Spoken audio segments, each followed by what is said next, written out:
Happy Memorial Day, everyone. Welcome to the Counsel Trent podcast. I'm your host, Catholic Answers apologist, Trent Horn. Originally, I was going to take Memorial Day off because, well, it's a holiday. And number two, I also wanted some time to prep because I have a dialogue next week with Tony Annett. He is a Catholic economist on the issue of climate change. What should Catholics believe about climate change, and how should we respond to this? And Tony and I will be offering two different perspectives on that issue. So I'm very excited about that. But I thought, you know what? There is something I could share with you all today that I think would be very helpful. Recently, I had a dialogue with John, the Godless Engineer, on the question of the non-Christian sources for Jesus. So these ancient first century documents and the alleged silence in these sources, sources that you'll hear atheists say, well, why didn't all of these ancient historians write about Jesus during his own lifetime or during the first century? So I've heard that argument a lot. I wanted to talk with John about it. I've shared this with my patrons already, and they seem to really like it.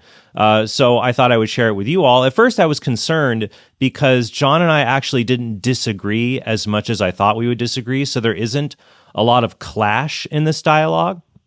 However, I think it's a good example of understanding another person's perspective, and I hope it can serve as a good model to show how we can dialogue with people, because some people will say, so John is the Godless Engineer. He doesn't think Jesus existed. He thinks Jesus is a myth, but he isn't actually as much in favor of this argument. So we had a dialogue back and forth about it.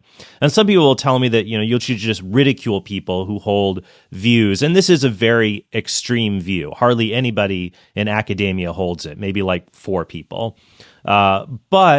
And so people just ridicule it, just mock it. Why would you dialogue with these people? Well, I believe in dialogue. I believe in taking other people's views seriously and charitably. So even though we didn't have as much clash in this dialogue as I would have hoped, I'm sharing this with you all today because I hope that it can serve as a good model to show how to have these kinds of cordial engagements. And I think John and I will hopefully have another dialogue soon on an issue where we have very firm disagreement, like on whether St. Paul believed Jesus really existed or whether he was a kind of cosmic myth figure.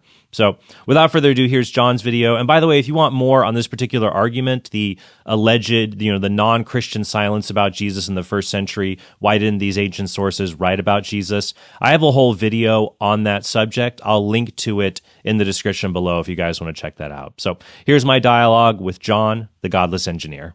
Joining me today is John, the Godless Engineer. He hosts a YouTube channel. He discusses atheism. He also advocates for mythicism, which is the view that Jesus did not exist.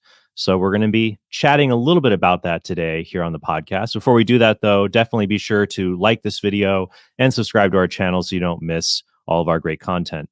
So John and I, we previously discussed the historical accuracy of the Gospel of Luke. I'll link to that video below for you guys to go and check out. We did that.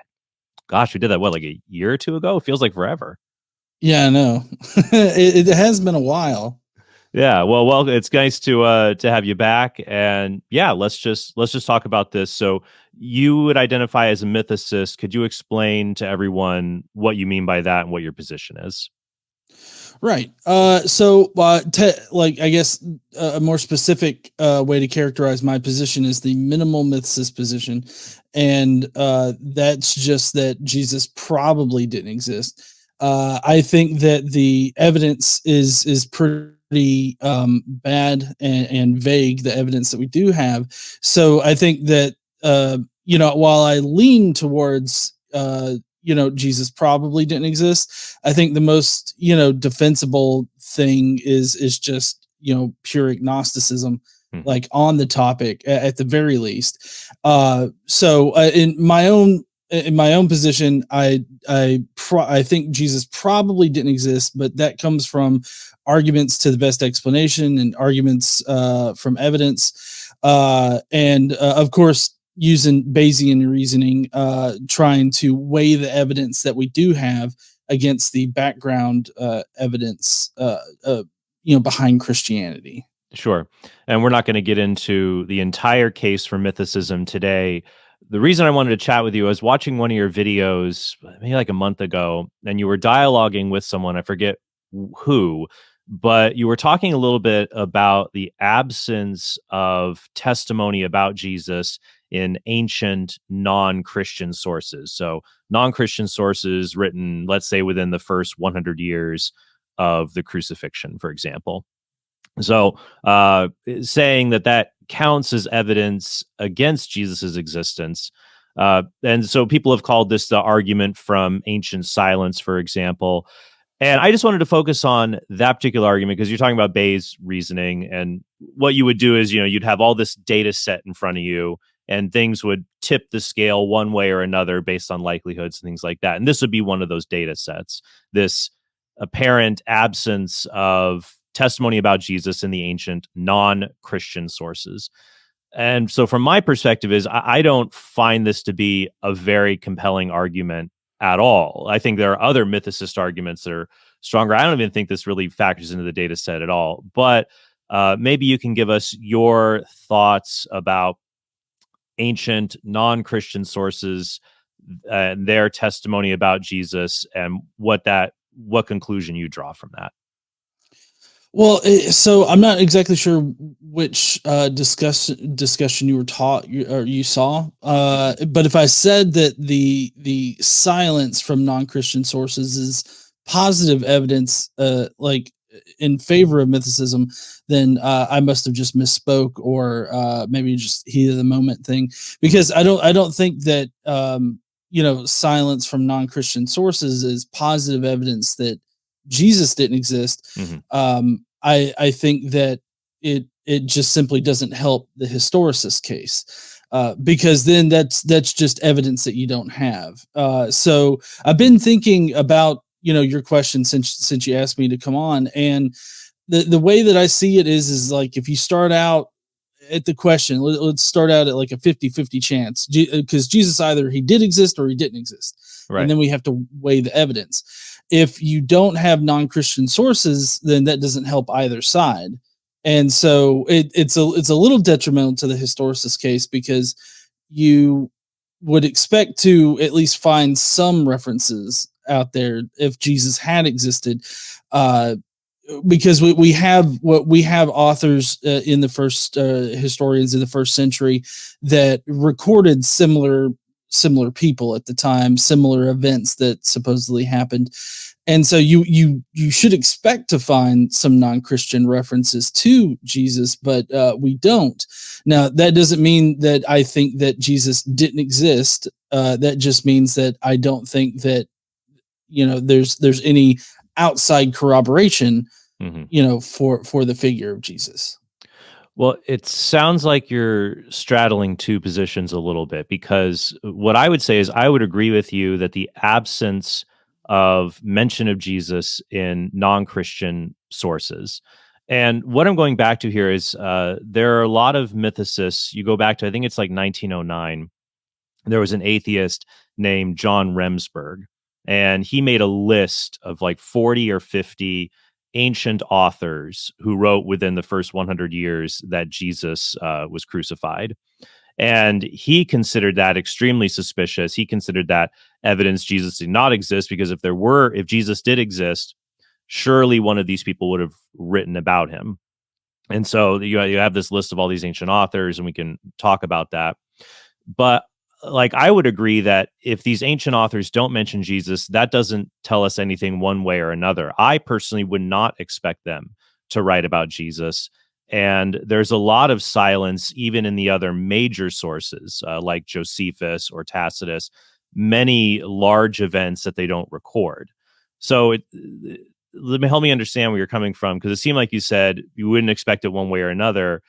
But I thought I heard you just say that if Jesus existed, we would expect at least one of them to mention something. So do you think that wouldn't matter one way or another, or we would have expected some of these sources to talk about him?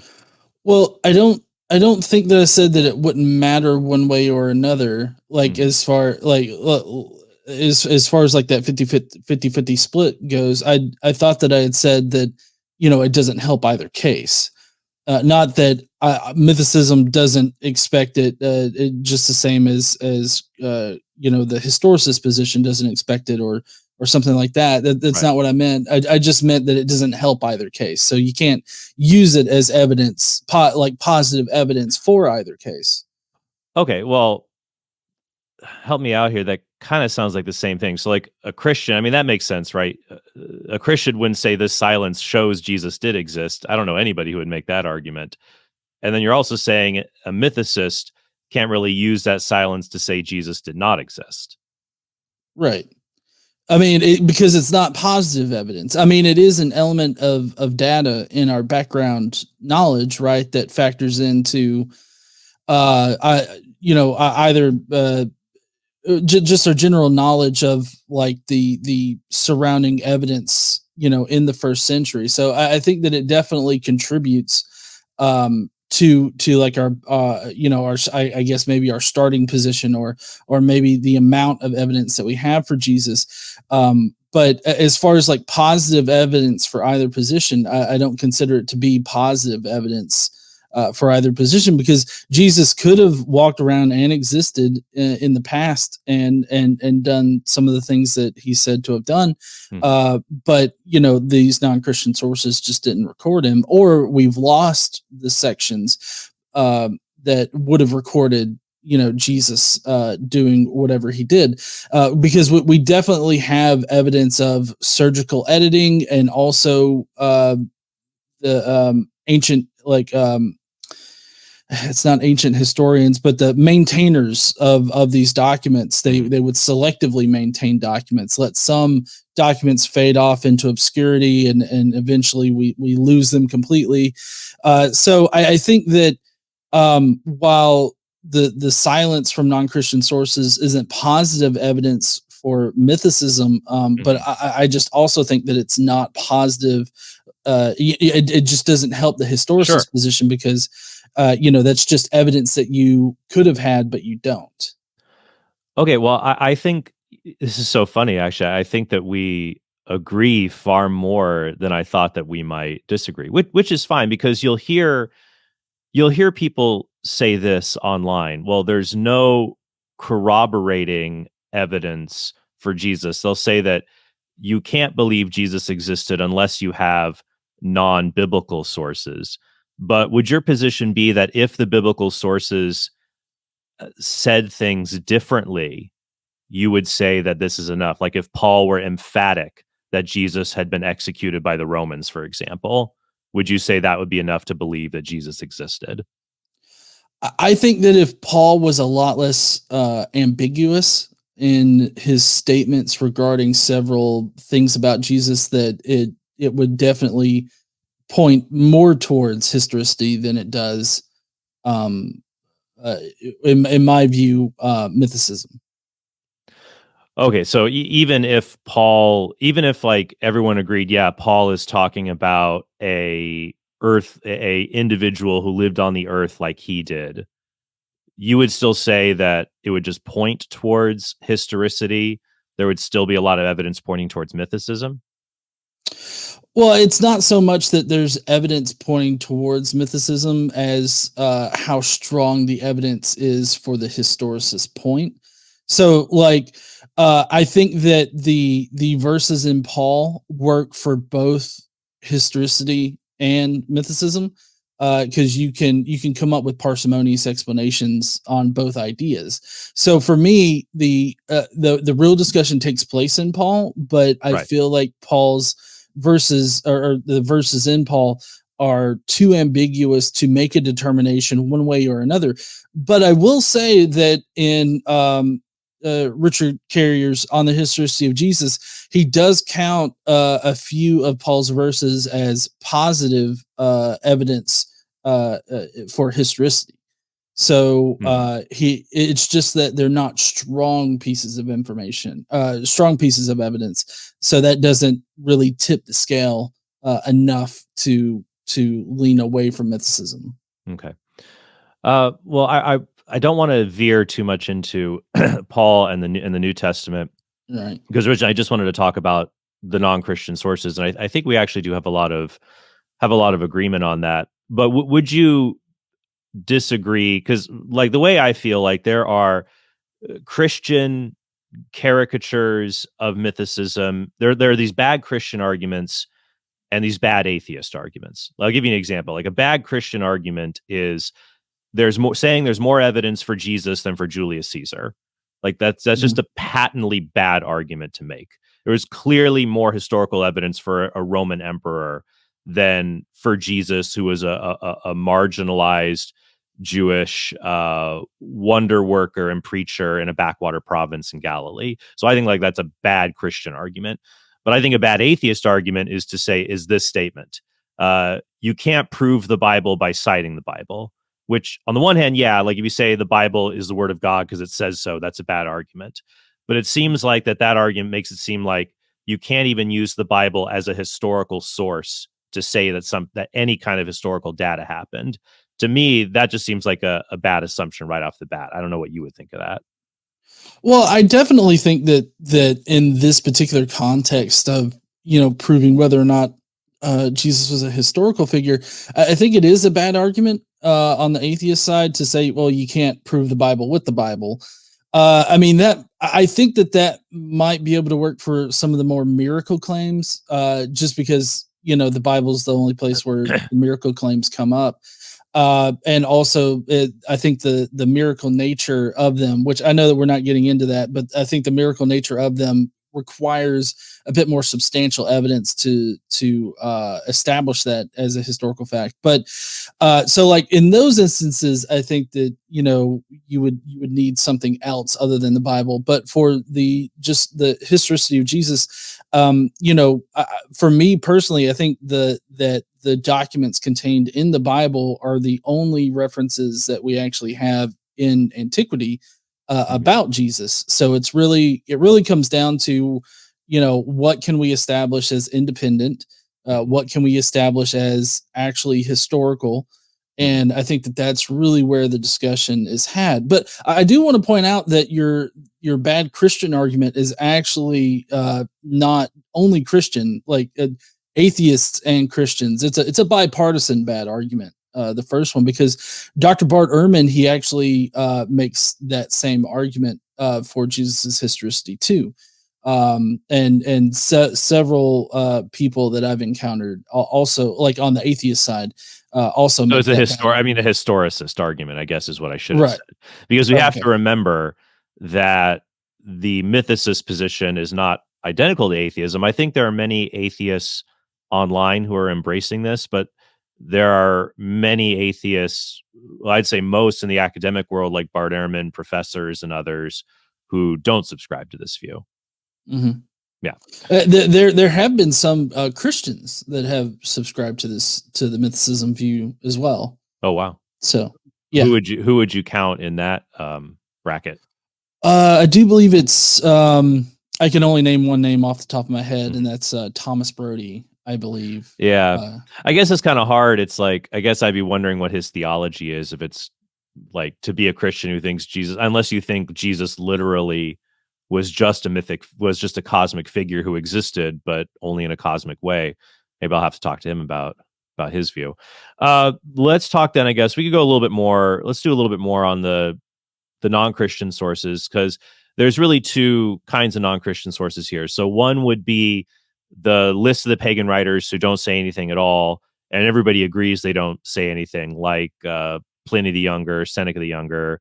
There's a whole list, like 40 or 50 of them. But my view is that for many of them, they either didn't write history, they were more interested in other subjects, or they could have even written about Jesus, and a lot of ancient literature has been lost, but it just probably wasn't a subject that interested them, including, there's other miracle workers, things like that weren't recorded.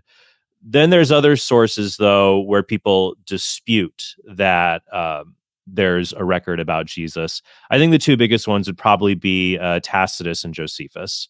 And we don't have to get into a big discussion about them, but because this is a dispute about whether do they really mention Jesus or not. Because Tacitus talks about how I guess I could just bring it up here and then we can chat and I can see your view on that. Let's bring up Tacitus Annals, book 15, 44. Well, I can tell you, I share the same view that Robert Van Voorst does on Tacitus. Yeah, I'm interested. Well, let me read the passage for everyone, and then you can give people your view, because he basically talks about Nero being blamed for the fire at Rome. He says Nero fastened the guilt and inflicted the most exquisite tortures on a class hated for their abominations, called Christians by the populace. Christus, from whom the name had its origin, suffered the extreme penalty during the reign of Tiberius at the hand of one of our procurators, Pontius Pilatus. And a most mischievous superstition, checked for the moment, again broke out not only in Judea, the first source of the evil, but even in Rome, where all things hideous and shameful from every part of the world find their center and become popular. And so people who are mythicists have different views on this part of the Annals, Book 15, Section 44 of the Annals, what Tacitus says here. You say your view is similar to Robert Van Voorst, and I'd recommend his book, by the way, if anyone wants a really solid treatment of he has a book called Jesus Outside of the New Testament, and it's a great survey of the non-biblical sources and what they say about Jesus. I think I remember Van Voorst, but why don't you go ahead and say your thoughts on that? Right. So at the very end of the section on Tacitus and Van Voorst's book, he agrees with R.T. France that there's no way that we can establish independence from the Christian community. And so because of that, we can't really say that it's like a historical reference to anything, because I think that, however Tacitus got this information, he most likely got it from a Christian source, either through Pliny the Younger or from just the general Christian community at the time. Considering at what time that he was writing this, which was early 2nd century, the Christian beliefs were not exactly widespread, but I mean, they were known, at least by the Christian community themselves. And Pliny the Younger, in the next province over from Tacitus, who Tacitus regularly communicated with, he, was interrogating Christians about their beliefs and their faiths. And so that's a possible source that Tacitus could have gotten his information from. I will say that there has been forensic evidence that has shown that the Christus there is actually Crestus. It was changed by a scribe at some point in its history. So originally it was Crestus and Christians. But I know that the argument there is just that that's how that was a common misspelling at the time. Right. Yeah. So there's one argument, because I think that this would count in favor of Jesus existing, at least is what we would expect.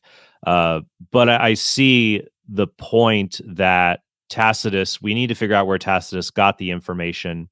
He could have gotten it from other Christians. There is a possibility he looked at imperial archives or other Roman sources. I think that the word that he uses for crucified is different than the Greek word that Christians often use. It meant more something like impale, which would be different than like what a Christian source might give. But I agree with you that it's, to me, the strongest evidence for Jesus' existence is going to be the New Testament documents. I do think this has some corroboration, but I wanted to know your view on this, because some other mythicists will claim the entire passage is an interpolation, or that it's interpolated, it's forged, that he gets Pilate's title wrong by calling him a procurator, and I think that those arguments aren't very good. That the title of Pilate was either known as a prefect in some sources and a procurator in others. Josephus uses the titles interchangeably. I think the arguments for interpolation are fairly weak. So it seems like you don't endorse the interpolation view, maybe a minor editing, but you just think, well, since we don't know the source, it's not as helpful. Well, I guess I was when I was speaking a second ago, I was speaking more for like how, like, as it exists, like how is it evidentially for the case. I think that I actually hold the opposite opinion of you, because I think that the interpolation arguments is actually pretty strong. You were just making like a best case scenario. Right. Yeah. Because I didn't want to get into like the minutia of I see. like discussing the possible interpolation, because ultimately, as far as the evidence goes, it doesn't really matter if it's interpolated or not I to see. me, because we can't, because of the fact that like we can't establish independence. Like we can't say like there's no direct evidence that he was getting this information from like Roman records of Jesus's crucifixion, or the events surrounding Jesus's issues in Judea. But we don't have any solid evidence to differentiate that source from just the Christian community in the second century. Mhm. And so for me, that's the big sticking point. I think that if we could make a solid case for Tacitus like getting this information independently of the Christian community, I think that I would probably agree with you that it would be evidence of some kind of Roman record existing in Tacitus's time that of Jesus. But as it stands right now, we just don't have the kind of evidence that we would need in order to Mhm. like solidly lean on one or the other. Right. Uh, yeah, that's why I would say that the record from Tacitus, I do think it's helpful, but it would serve more as corroboration, and ultimately we're going to be speculating on the source that Tacitus used, because I think the mythicist position, you can correct me if I'm wrong here, at least Carrier's position, it seems to be that the first generation of Christians, Peter, Paul, and James, believed in a purely cosmic savior who never existed on earth. But then the second and third generation of Christians, they actually did believe in a historical figure, or they misinterpreted Mark, which was that was an allegory, or they didn't understand. So by the time of Tacitus, Christians would have firmly believed in a historical Jesus. Is that correct? Well, so as far as the beliefs of the original apostles, being Paul, Peter, James, John, all them, uh, it depends on what you mean by cosmic. Could you kind of maybe describe that a little bit more? Like, what is your version of cosmic? Cosmic would be just what Jesus did, like dying on the cross. That did not take place in the city of Jerusalem on earth. Okay. Well, so yes, but also it's a very important aspect of mythicism that these early apostles, they believe that Jesus had a physical body. Right. It was just in the firmament of the heavens. So Yeah. like In I the just cosmos. Yeah. right. So I just want, because a lot of people have this misunderstanding that the mythicist argument is that Paul and Peter and all them thought of Jesus as only spiritual, like as if he didn't have a corporeal body. But it's Right. actually important that Jesus had a physical body. It's just that all the events took place in the firmament, in the lower part of heaven, rather than on earth. So I Right. just wanted to make that distinction there. And then But I my think point is that by the time of Tacitus, Christians believe this did not take place in the firmament. It took place in like the city of Jerusalem. right. Well, so I know that the early Christian church fathers, they didn't really focus on like the historicity of the faith all that much. Like from what I understand of the early church fathers, they put much more of a focus on Jesus's message, on the theology of the faith. And I believe it was Justin Martyr who actually said that uh, he didn't say that, oh, I'm not concerned with history, but he said that he heard the story of Jesus and he was convinced of its truth. And so that kind of seems to give this indication that they didn't like, whether or not it was like real events that happened on earth, that part didn't really seem to matter all that much. It seems to only matter like what is this theology that is taught through Christianity, and that seems to have convinced people of the truth of Christianity. So I believe that the Gospel of Mark was originally written as like sort of like a missionary manual for how to deal with certain things, how to teach about the faith, Hmm. and all of that. And then, of course, later Christian communities developed their own versions of the story. And by the second century or onward, you do have people automatically assuming like that these events were historical, but it's because they're so far removed from this original Right. sect of Jewish Christians. Right. So, at what point would you say Christians held to the majority of them held to the historicist view? I mean, I would probably say before the turn of the second century, Right. because I mean, you obviously have a lot of Christians writing, different stories about Jesus's time on Earth. So I think at some time between like uh, the original apostles, whenever they would have sort of died out, between there and that very very end of the first century, we have kind of this sort of this black box where we just don't know what happened in that amount of time. And so we don't really know like the exact moment in which this switch would have happened, but it's very obvious that there was a switch to believing in this more historical Christ.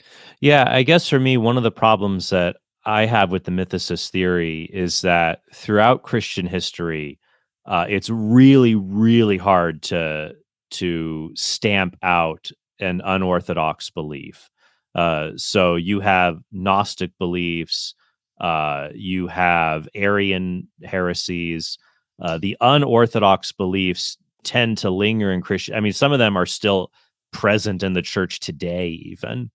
Uh, and yet it seems just odd to me that there's kind of like a silence that once we get to the end of the first century and going forward, you don't have like this original sect of the mythicist Christians promoting their views, having conflicts with the church fathers. It just seems odd, like they just kind of just vanish from the historical record. Well, That's one of the things I find kind of difficult. right. And but I mean, we don't have a total silence about these things. We have indications given like in Justin Martyr. Justin has this one or yeah, Justin's dialogue with Trypho. There's this one particular section where Justin is really vehemently talking about how, oh no, this is all really historical and all this. And he's basically, it sounds like what he's doing is he's responding to fellow Christians who are talking about how Jesus didn't historically do these things or something like that.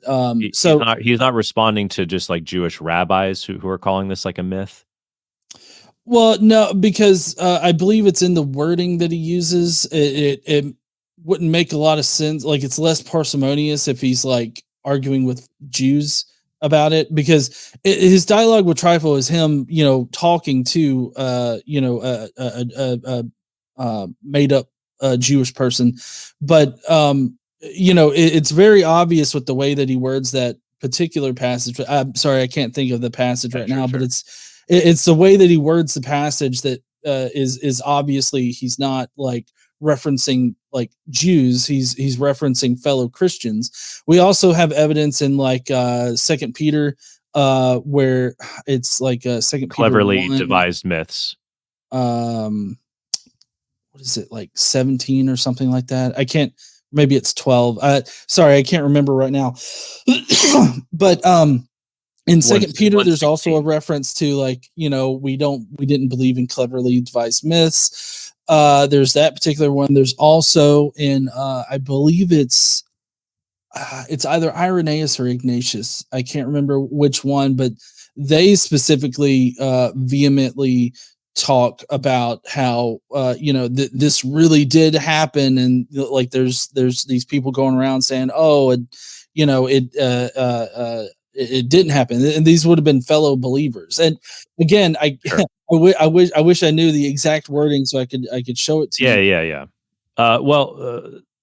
Right, and that's hard because we've meandered in a fun way, which is fun to meander from what I thought we'd originally talk about, which is fine.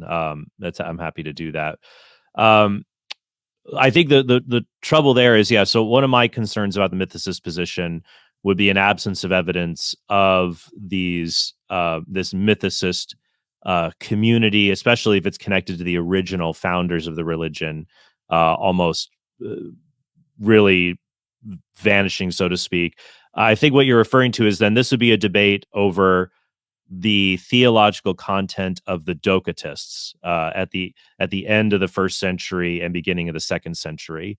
I know some mythicists have tried to say that the Docetists embraced a kind of mythicism, though I think most biblical scholars would say that their position was that Jesus had an existence on the physical earth, but that he did not actually have a physical body. He had more of a spiritual body. He appeared to, a dokein in Greek means to appear.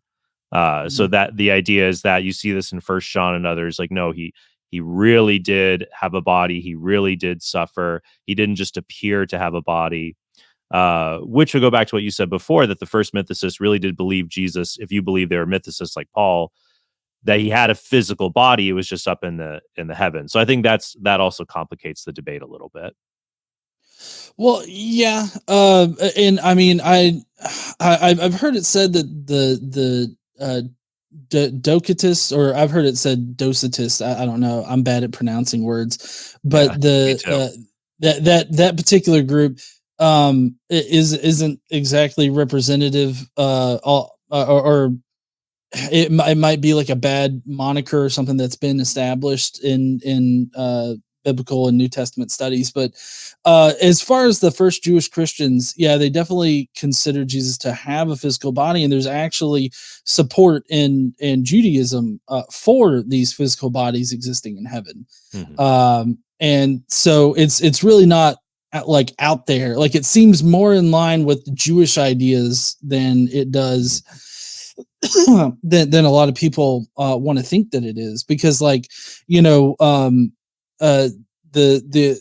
was one of the Jewish beliefs is that Adam, Eve, and Abel were all buried in the third heaven in paradise. Right. And Paul even considers paradise to exist in the third heaven. Well, Christians believe Elijah was taken up into heaven bodily. Right. So I don't have a disagreement there. Yeah. Okay. Okay. Well, I don't think there wasn't. I mean, we can go into Josephus, but I would almost rather just like come back at another point to really dive into that, because it's pretty intricate. Because I was even willing to grant the non-Christian sources don't say anything, but I don't see that as make or break one way or the other. But I don't know. I'm willing to let you just kind of have last thoughts, or if you have a question for me. Sorry if we didn't have too much of a clash. Maybe we could do another get together. We really have something we really clash over on that, like Paul, for example, or something like that. But yeah, I mean, I'd love an extended discussion on like Paul, because, like I said, I think that's really where like the disagreement lies is in these ambiguous ways that Paul references Jesus. And as far as final thoughts go, I think that the non-Christian sources that should mention Jesus but don't, I don't consider that to be positive evidence. Just to restate my position here, I don't consider that to be positive evidence for mythicism, although it is a curious data point that makes us wonder, like, well, why didn't they write things about Jesus, especially if all the things in the Gospels were representative of history? Yeah. You would think that some of these people might at least reference some of these things, because I believe some of the people on the list are like natural historians who recorded natural events, so you would think like the darkening of the sun would have been recorded, right, or other things like that. Like, those are the types of things that, right, that we should see. And so while I don't consider it to be positive evidence for mythicism, I also don't think that I think that it sort of hurts the historicist case, in that that's just evidence that you can't point to. Like, that's just evidence that you don't have, which it's not like it knocks down the likelihood on historicity, at least not for me. Mm-hmm. But it definitely doesn't help the case.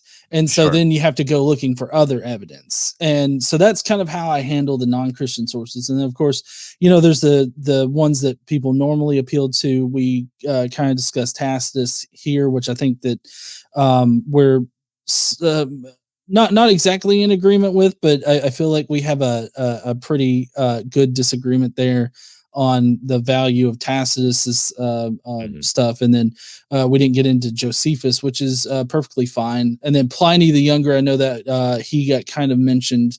I don't know what your position is on Pliny. Well, Pliny, yeah, I think it's Pliny. So Pliny, yeah, sorry. That's fine.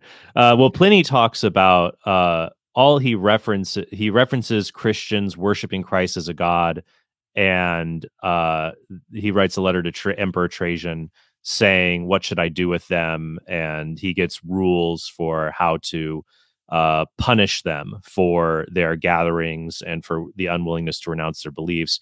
I would just say that is evidence of Christian worship of Jesus, worship of Christ, and the willingness to be martyred. But after that, it doesn't really help us very much for the mythicism debate. I do want to mention one thing, though, about arguments from silence. Because actually there's a lot of things, because I'm even willing to agree with you. It's a curious detail. These non-Christian sources don't mention Jesus, but when you look at ancient history, there's a ton of curious silences. So like if you talk about natural history, like why didn't Pliny mention the darkness at the crucifixion? What's interesting is, so Pliny describes the eruption of Mount Vesuvius. And actually what's funny about that is he also talks about how his uncle Pliny the Elder died at Vesuvius because he got too close to the explosion, to the eruption. But he doesn't mention the destruction of the cities of Pompeii or Herculaneum. And so people didn't know that those towns existed until they were discovered, I think, like the 17th century. So when you look at like all this stuff, like Claudius expelled the Jews from Rome, Josephus and Tacitus don't mention it. It's only in Luke and Suetonius.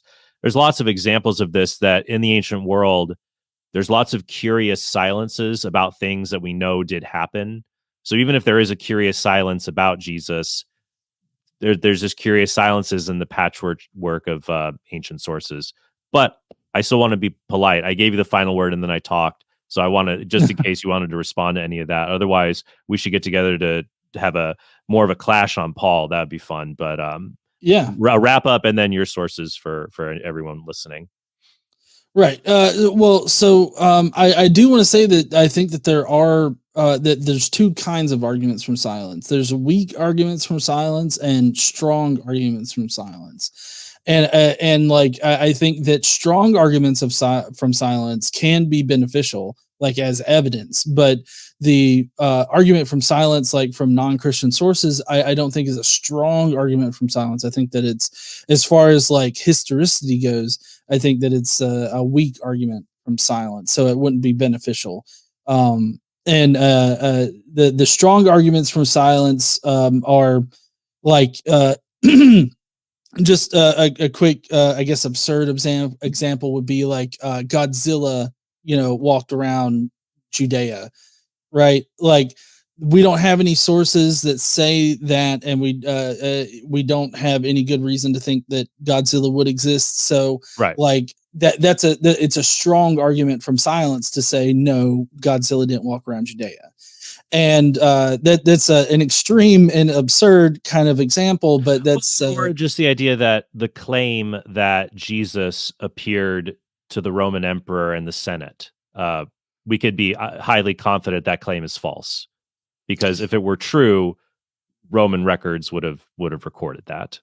Right, exactly, and that would be another strong. I would consider that at least a strong argument from silence, because we should expect to see those kinds of things. But as far as like, because the minimal historicist Jesus is pretty tapered down to where he could have been recorded by external sources. Or he could have not been. Like I think that it's explained on both ideas. Mm-hmm. But it is like, depending on what kind of Jesus you're arguing for, it's kind of curious as to why these external sources didn't record about him. But that's why it just leads to another question. Well, like, why? And then that causes us to investigate further into the evidence. So Right. that's how I take it. Okay. I appreciate you having me on today, Trent. Yeah. I'm glad that I could talk about this, because I knew that we were going to come away more so agreeing than disagreeing. And any chance I can do that between a historicist and a mythicist, I'm all down. I'm all up for it. Well, that sounds good. Great. So yeah, where can people check out more of your work? Oh, everybody can come check me out over on Godless Engineer. I post just about every day over there on the channel if I can, if work doesn't get in the way. I was just recently on a work trip, so I wasn't able to post as much as I do. But I've got content going up over there on this topic, but also just my views as an atheist, counter religious views, I guess. And although I will say for Trent's crowd here, I'm a little bit more liberal with my vocabulary over on my channel. So just saucy is a great way to put it. So just be prepared for that. And if that's not your cup of tea, that's perfectly fine. I know that I'm marketing myself towards a very specific audience. So if y'all want to come check me out, please do. And I appreciate y'all's time. All right. Thank you very much, Sean. Thank you guys so much. And I hope you all have a very blessed day.